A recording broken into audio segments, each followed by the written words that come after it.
अस्सलामुअलैकुम व्यूवर्स, कैसे हैं आप सब लोग। उम्मीद करती हूँ कि आप सब लोग ठीक ठाक होंगे और सभी अपनी फैमिलीज़ के साथ बेहद खुश होंगे। तो चलिए जी, आज ये हम लोग रेसिपी स्टार्ट करते हैं। बिस्मिल्लाहिर्रहमानिर्रहीम। आज हम लोग बनाने वाले हैं रशियन सैलड, बहुत ही यमी, बहुत ही इंस्टेंट। तो चलिए जी, रेसिपी की तरफ चलते हैं। सबसे पहले जी हम लोगों ने ले लेना है बाउल और उसके अंदर हमने डालनी है क्रीम। यहाँ मैं ऑलपर्स की फ़्रेश डेयरी क्रीम का इस्तेमाल कर रही हूँ, ठीक है। आप किसी भी कंपनी की यूज़ कर सकते हैं। और हम लोगों ने यहाँ पे ऑलमोस्ट हाफ़ कप क्रीम ले लेनी है।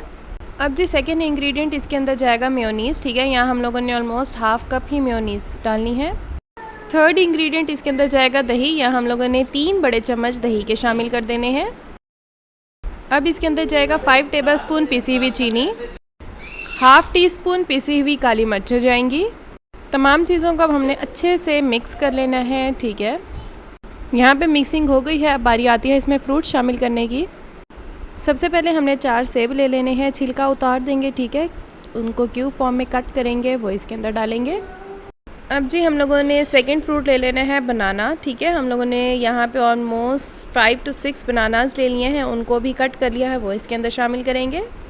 तीसरा फ्रूट इसमें जाएगा आम, ठीक है। यहाँ मैंने 4 आम ले लिए थे, छिलका उतार दिया, उनको भी क्यूब फॉर्म में कट कर दिया, वो भी इसके अंदर डाल देंगे।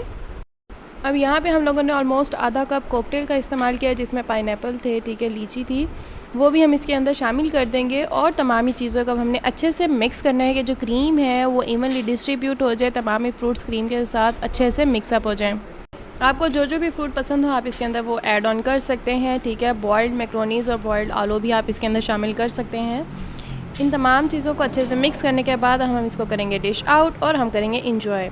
जी व्यूवर्स, ये है हमारी डिश की complete and final look. Hopefully आपको रेसिपी पसंद आई होगी। Do try this. हम मिलेंगे मज़ीद नई और इजी रेसिपीज़ के साथ। तब तक मुझे लाइक, शेयर और सब्सक्राइब करना मत भूलिएगा।